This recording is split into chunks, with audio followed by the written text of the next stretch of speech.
আসসালামু আলাইকুম রহমতুল্লাহি তাআলা বারাকাতু।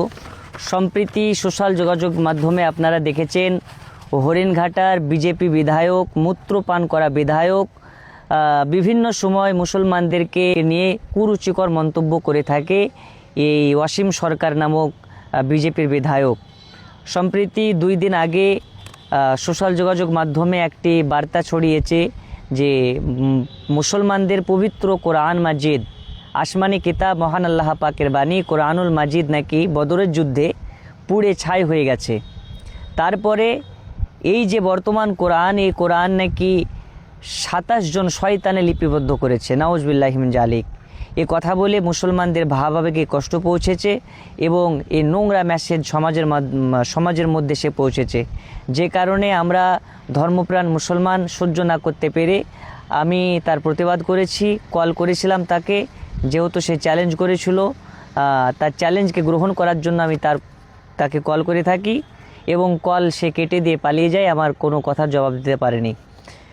সেই পরিপ্রেক্ষিতে আজকে আমরা মুর্শিদাবাদ থানার অন্তর্গত আমরা বাসিন্দা, আমাদের লোকাল থানা মুর্শিদাবাদ থানায় আমরা তার নামে একটি এফআইআর দায়ের করি এবং প্রত্যেকটি ধর্মপ্রাণ মুসলমানের কাছে আমার আহ্বান, আপনারা নিজ নিজ এলাকার লোকাল থানাতে গিয়ে একটি করে এফআইআর দায়ের করুন, যাতে প্রশাসনের দৃষ্টি আকর্ষণ হয় এবং প্রশাসন খুব তাড়াতাড়ি অ্যাকশন নিয়ে থাকে।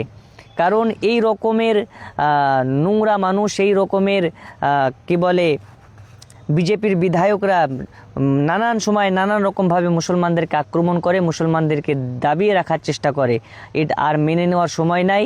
সকল ওলামাকে, বিশেষ করে আলিম ওলামাকে আমি আহ্বান করব, আপনারা নিজের মুসল্লিদেরকে নিয়ে নিজ নিজ থানাতে গিয়ে একটি করে এফআইআর দায়ের করুন। আশাবাদী এই মূর্খ গান্ডু বাংলাদেশ থেকে পলাতক বিধায়ক ওয়াসিম সরকারকে যেন খুব তাড়াতাড়ি প্রশাসন গ্রেফতার করে, এটা আমাদের দাবি। আশাবাদী আমাদের পশ্চিমবঙ্গের মুখ্যমন্ত্রী মাননীয়া মমতা ব্যানার্জিও দেখেছেন এই ভিডিও। আমি তার কাছে অনুরোধ করব, আপনি খুব শীঘ্রই এর বিরুদ্ধে একটা অ্যাকশন নেন। না হলে যদি অ্যাকশন না নেওয়া হয়, আমরা খুব শীঘ্রই সারা পশ্চিমবঙ্গ থেকে আমরা গণতান্ত্রিক প্রক্রিয়াকে সামনে রেখে আমরা মিছিল বের করব এবং আমরা প্রতিবাদ জানাবো ইনশাল্লাহ। আমাদের রাজবি ফাউন্ডেশনের সহসভাপতি এবং জনকল্যাণ ফাউন্ডেশনের চেয়ারম্যান মৌলানা ডক্টর শফিকুল ইসলাম কিছু বলবেন, শুনুন, তারপরে বেশি বেশি করে ভিডিওটা সকলে শেয়ার করুন। আসসালামু আলাইকুম রহমতুল্লাহি ওবারাকাতু। সোশ্যাল মাধ্যমকে স্বাগত জানিয়ে গুটি কয়েক কথা। আমার ভাতৃদ্বয় মৌলানা আবু তাহের রেজভি সাহেব, ফাউন্ডার রেজভি ফাউন্ডেশন, তিনি সুন্দরভাবে গুছিয়ে বললেন। তবে আমি এই সোশ্যাল মাধ্যমের মধ্য দিয়ে, সামাজিক মাধ্যমের মধ্য দিয়ে, সোশ্যাল মিডিয়ার মধ্য দিয়ে আমি একটা কথা বলবো যে আমরা রেজভি ফাউন্ডেশনের পক্ষ থেকে আজকে যে এফআইআর করলাম মুর্শিদাবাদ পিএস, যেহেতু আমাদের এটা লোকাল থানা, স্থানীয় থানা, তো এর মধ্য দিয়ে আমি সারা পৃথিবীর যেখান থেকে দেখছেন এবং বিশেষ করে বাংলাভাষী যে সমস্ত ভাইয়েরা যেখান থেকে দেখছেন, ভারতবর্ষের সম্প্রীতিকে রক্ষা করার জন্য এবং মুসলিম ভাবাবেগে যে আঘাত দিয়েছে, সে আঘাত কিন্তু ভোলার মতো নয়। যে আসমানি কিতাব আল কোরআনুল করিম, যা পৃথিবীর মধ্যে পবিত্রতম কোরআন এবং পবিত্রতম গ্রন্থ, নির্ভেজাল গ্রন্থ, যে গ্রন্থ সারা পৃথিবীর যে প্রান্ত থেকে দেখবেন একই রকম দেখবেন, একইভাবে দেখবেন। বন্ধু, সেই কোরআনকে একজন মূত্রখোর, গোবরখোর, মদ্যখোর, বাউল শিল্পী, যার নামটাই হচ্ছে বাউল শিল্পী, অর্থাৎ যার কাজ হচ্ছে নাচ দেখিয়ে মানুষের কাছ থেকে টাকা উপার্জন করা, এই রকম উগ্রবাদী একজন বাংলাদেশ থেকে বিতাড়িত উগ্রবাদী হিন্দু, আমরা তাকে ধিক্কার জানাই। সে ডাইরেক্ট কি বলল যে বদরের যুদ্ধে কোরআন মাজিদ পুড়ে ছাই হয়ে গেছিল, তারপর 27 জন শয়তান মিলে এই কোরআনটা লেখা হয় এবং তিনি 21,000 টাকার বিনিময়ে এর কোরআনের কপি উনি বাংলাদেশ থেকে কিনেছেন। ওর বাবার ফাউন্ডেশন আছে, ওর বাবার ফ্যাক্টরি আছে, ওর বাবার প্রিন্টেড মেশিন আছে, ওর বাবার ওখানে ছাপাখানা আছে। সেইখান থেকে এই মূত্রখোর, মাতাল, মূর্খ, গণ্ডু এই ওয়াসিম সরকার, হরিণঘাটার বিধায়ক, তিনি নাকি কোরআন কিনেছেন। ওরে মূর্খ, টাকা দিয়ে ওই কোরআন পাওয়া যায় না। আর 21,000 টাকার কোরআন তুই চোখে দেখিসনি, কারণ ওই যে তুই গ্রন্থটার নাম বলছিস, কোনো গ্রন্থ হয়েও থাকে বা কোনো বই হয়ে থাকে, তার দাম বড় জোর 300 টাকা, 21,000 নয়। 21,000 টাকার গ্রন্থ তোর বংশ চক্রবৃদ্ধি আকারেও চোখে দেখেনি।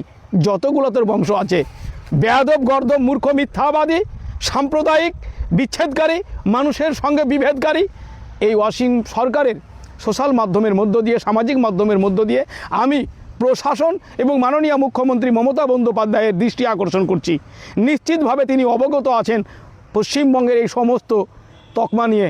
অতএব তিনাকে আমি বলবো যে মাননীয়, ধর্মপ্রাণ মুসলমানদের বুকে আঘাত, কলেজায় আঘাত, হৃৎপিণ্ডে আঘাত যেটা দিয়েছেন এই গোবরখোর, মূত্রখোর অসীম সরকার, অবিলম্বে তাকে গ্রেপ্তার করে আপনি সারা পশ্চিমবঙ্গের মানুষকে শান্ত থাকার একটু আশ্বাস দিন। কেননা আপনি জানেন যে মাইনরিটি সম্প্রদায় একমাত্র আপনার ভরসা এই পশ্চিমবঙ্গে, আর এই মাইনরিটি সম্প্রদায়কে বার আঘাত করা হচ্ছে। একদিকে উড়িষ্যায় শ্রমিকের ওপর ঝাঁপিয়ে পড়ছে বাঙালি শ্রমিক, যা আমাদের বেলডাঙ্গার 5 জন ভাইয়ের ওপর। অন্যদিকে সারা পৃথিবীর মুসলিম উম্মার বুকে লাত মারা হয়েছে এই কোরআনের তকমা লাগিয়ে, এই কোরআনের বিকৃতি করে, এই কোরআনের বিরুদ্ধে বলে, এই কোরআন নিয়ে উপহাস করে। কোরআন কখনো বদরের যুদ্ধে পড়েনি। আর মুসলমানদের যে কোরআন, আল্লাহু পাক তাবারক তাআলার কর্তৃত্ব, এই কোরআন পুড়িয়ে শেষ করা যায় না। কারণ একজন যদি হাফেজ বেঁচে থাকে পৃথিবীতে, লাখ লাখ কোরআন আবার বেরিয়ে যাবে। এইরকম যদি মাওলানা, আমার আবু তাহের ভাইয়ের মতো যদি মাওলানা 2 জন থাকে, যেমন হাজার হাজার হাদিস পাওয়া যাবে, সেই রকম যদি হাফেজ বেঁচে থাকে, কোরআনের কোনোদিন অভাব হবে না। বন্ধু, কোরআন কখনো বাংলাদেশে ছাপানো হয়নি, আর কোরআন কখনো বদরের যুদ্ধে পড়েনি।